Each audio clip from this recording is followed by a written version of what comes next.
Assalamualaikum warahmatullahi wabarakatuh.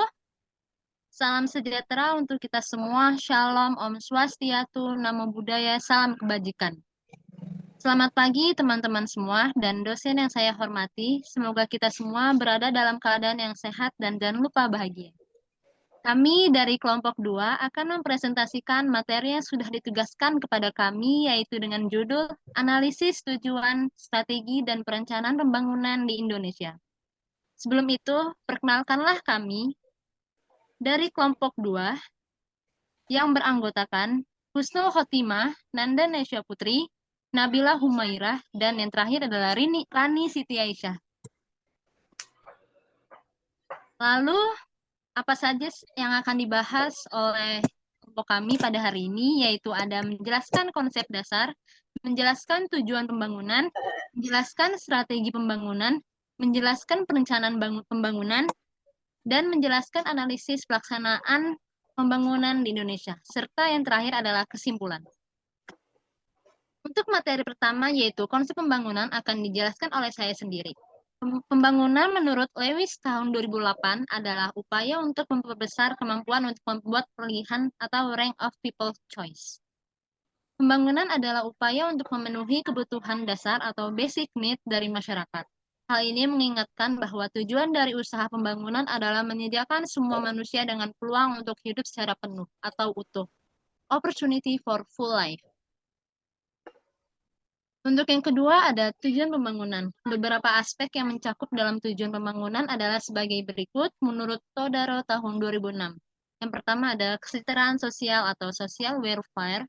Yang kedua ada kecerdasan kehidupan. Yang ketiga adalah perlindungan sosial. Yang keempat ada partisipasi aktif dalam forum internasional. Demikian juga dengan negara dalam melakukan pembangunan, tentunya memiliki tujuan yang ingin diwujudkan untuk rakyatnya, yaitu di antara lain adalah meningkatkan ketersediaan secara perluasan distribusi berbagai macam barang kebutuhan, seperti pokok hidup, pangan, sandang, papan, kesehatan, pendidikan, dan serta keamanan. Yang kedua ada meningkatkan standar hidup, yang meliputi peningkatan pendapatan, penambahan penjadian lapangan kerja, dan lain-lain. Yang ketiga ada memperluas pilihan-pilihan ekonomis dan sosial bagi setiap individu serta bangsa secara keseluruhan dengan membebaskan diri dari dan bangsa dan sikap menghamba. Materi selanjutnya ada strategi pembangunan yang akan dijelaskan oleh presentator kedua yaitu Nabila Humairah. Untuk Nabila dipersilakan. Terima kasih untuk moderator. Strategi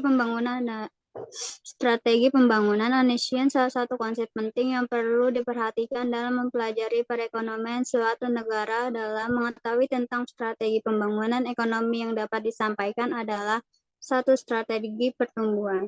Strategi pertumbuhan adalah pertumbuhan ekonomi. Pertumbuhan ekonomi buah pembangunan akan dinikmati pula oleh si miskin melalui proses merambat ke bawah atau trickle down effect, atau melalui tindakan koreksi pemerintah mendistribusikan hasil pembangunan. Yang kedua, strategi pembangunan dan dengan pemerataan.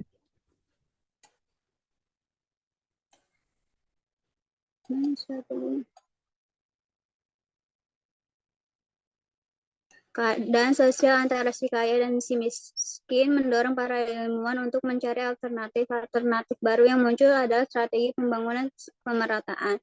Strategi ini dikemukakan oleh Ilma, Aldema, dan Morris. Yang menonjol pada pertumbuhan pemerataan ini adalah ditekannya peningkatan pembangunan melalui teknik social engineering, seperti melalui penyusunan rencana induk, paket program terpadu. Yang ketiga, strategi ketergantungan.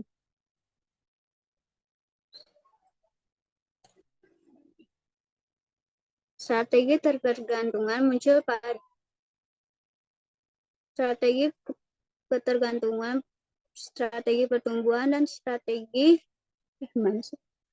ketergantungan. Teori ketergantungan muncul dari pertemuan ahli ekonomi Amerika Latin pada tahun 1945 di Mexico City. Konsep ini timbul dikarenakan ketidaksempurnaannya strategi pertumbuhan dan strategi pembangunan dengan pemerataan. Teori ketergantungan menjelaskan dasar-dasar kemiskinan yang diderita oleh negara-negara yang sedang berkembang. khususnya negara-negara Amerika Latin. Yang keempat, strategi berwawasan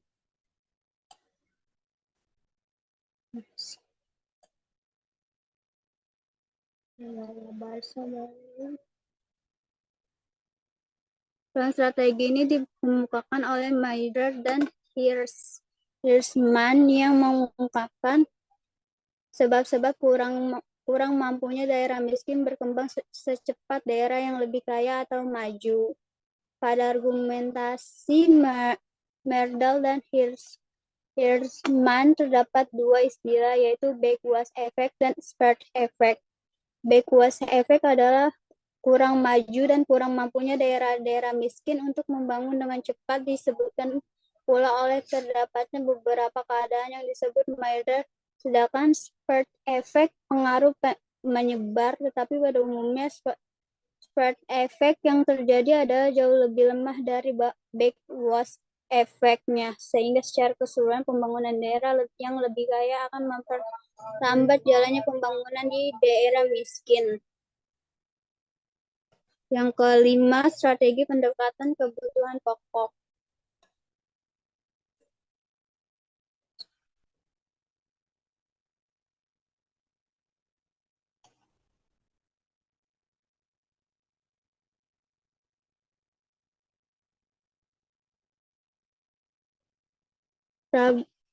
ILO dengan menekankan bahwa kebutuhan pokok manusia tidak mungkin dapat dipengaruhi jika pendapat masih rendah akibat kemiskinan yang bersumber pada pengangguran.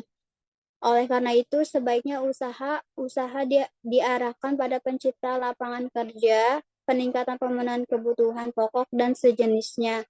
Dengan menekankan bahwa kebutuhan pokok manusia tidak mungkin dipenuhi jika pendapatan masih rendah akibat kemiskinan yang bersumber pada penciptaan lapangan kerja. Selanjutnya,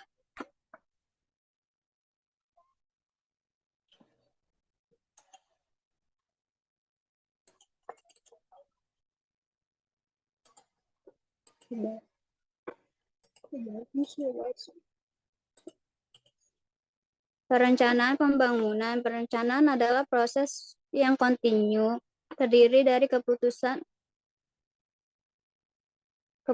atau pilihan dari berbagai cara untuk menggunakan sumber daya yang ada dengan sasaran untuk mencapai tujuan tertentu di masa mendatang.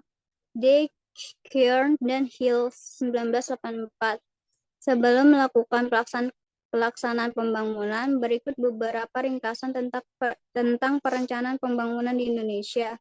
Menganalisis kondisi saat ini atau existing condition, menentukan kondisi ideal yang diharapkan atau expected condition, menentukan cara atau strategi, menentukan indikator yang mampu mengukur keberhasilan.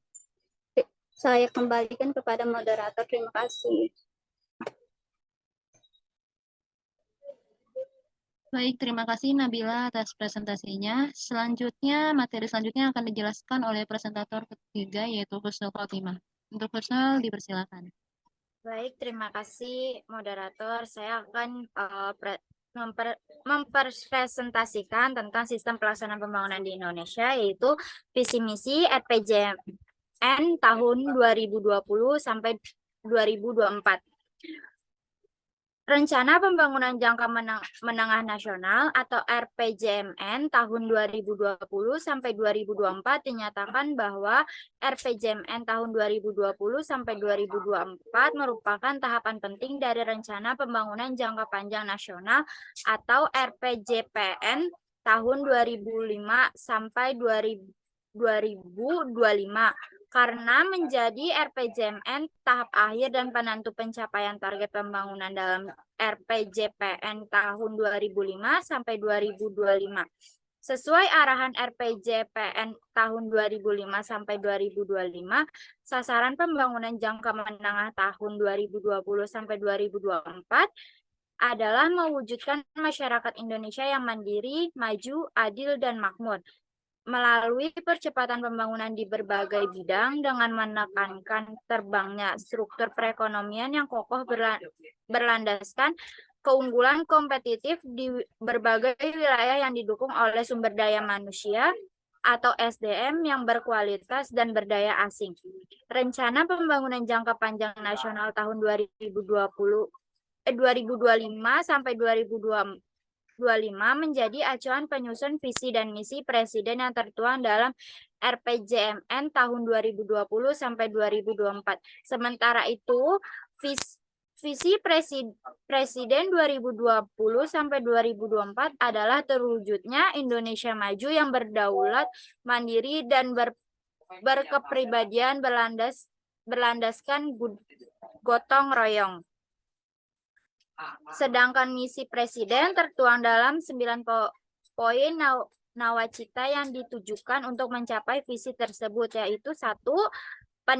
Peningkatan kualitas manusia Indonesia, yang kedua struktur ekonomi yang produktif, mandiri, dan berdaya asing, yang ketiga pembangunan yang merata dan berkeadilan, yang keempat mencapai lingkungan hidup yang berkelanjutan, yang kelima kemajuan budaya yang mencerminkan kepribadian bangsa, yang keenam penegak sistem hukum yang bebas korupsi, bermartabat, dan terpercaya.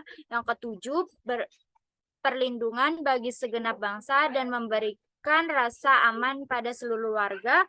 Yang kedelapan, pengelolaan pemerintah yang bersih, efektif, dan terpercaya. Yang kesembilan, sinergi pemerintah daerah dalam kerangka negara kesatuan. Selanjutnya,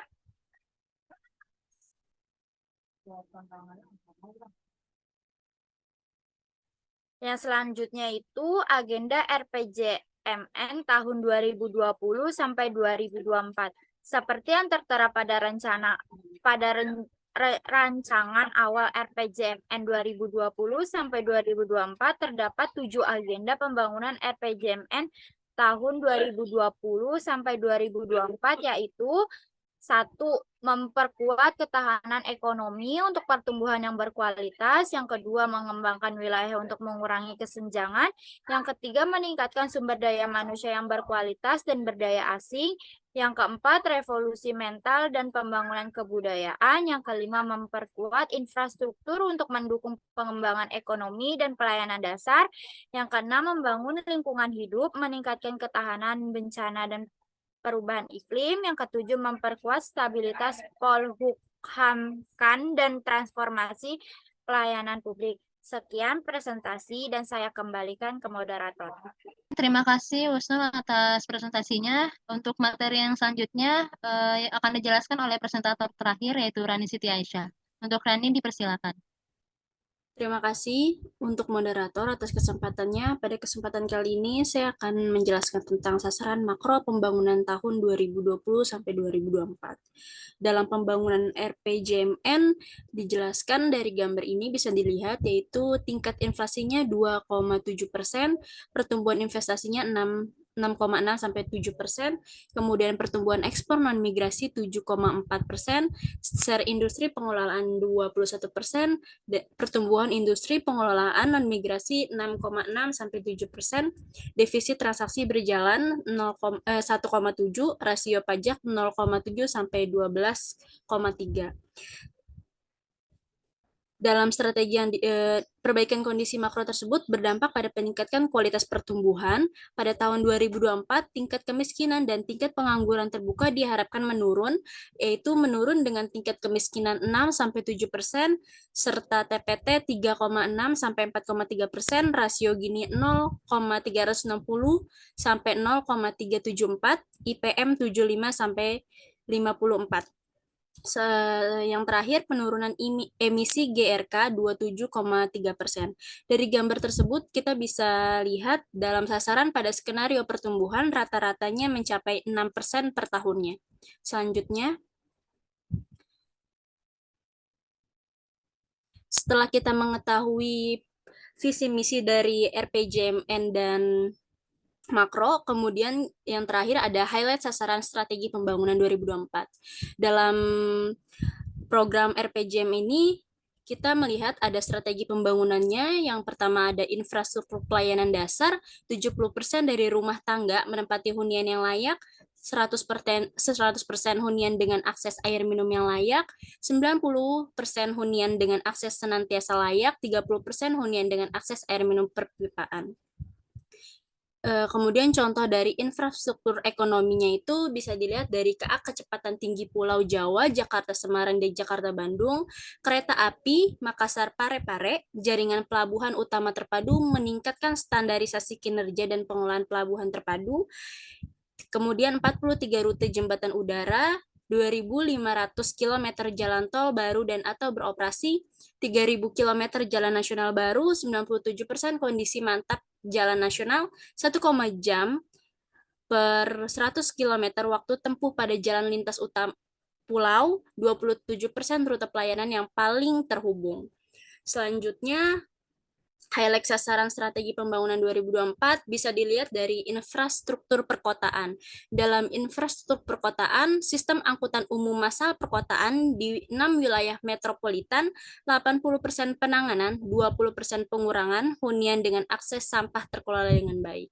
Selanjutnya ada energi dan ketenaga listrikan. Dalam energi ketenaga listrikan ini kita bisa lihat 1.400 kWh konsumsi listrik per kapita nasional, 100% rasio elektrifikasi, 4 juta sambungan rumah baru jaringan gas kota, 6 unit pembangunan dan pengembangan kilang minyak. Yang terakhir dalam pembangunan 2024 ada strategi transformasi digital. Dalam transformasi digital kita bisa lihat 95% desa terjangkau infrastruktur jaringan bergerak pita lebar, 60% kecamatan jangkauan jaringan tetap pita lebar, 80 populasi terjangkau siaran digital, 3 startup unicorn baru. Dalam strategi yang sudah dibuat ini, bisa diharapkan pembangunan yang terjadi dan berkeadilan dan sinergi permintaan daerah dalam kerangka nasional kesatuan. Sudah saya jelaskan tentang strategi pembangunan 2024, saya serahkan ke moderator.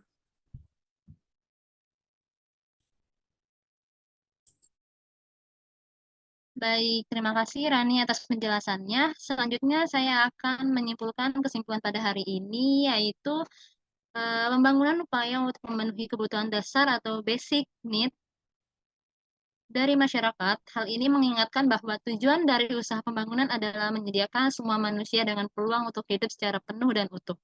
Dalam pembangunan di Indonesia telah tersusun program sistem pelaksanaan pembangunan di Indonesia melalui Rencana Pembangunan Jangka Menengah Nasional atau yang kita sebut RPJMN tahun 2020 sampai 2024 yang mempunyai tujuan meningkatkan kualitas maju di Indonesia, struktur ekonomi yang produktif, mandiri dan berdaya saing, pembangunan yang merata dan berkeadilan, dan mencapai lingkungan hidup yang berkelanjutan.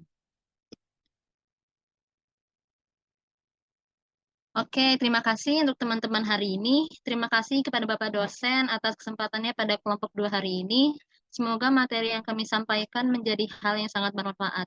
Terima kasih, kami tutup. Apabila ada kesalahan kata, mohon dimaafkan. Terima kasih, selamat pagi. Wassalamualaikum warahmatullahi wabarakatuh.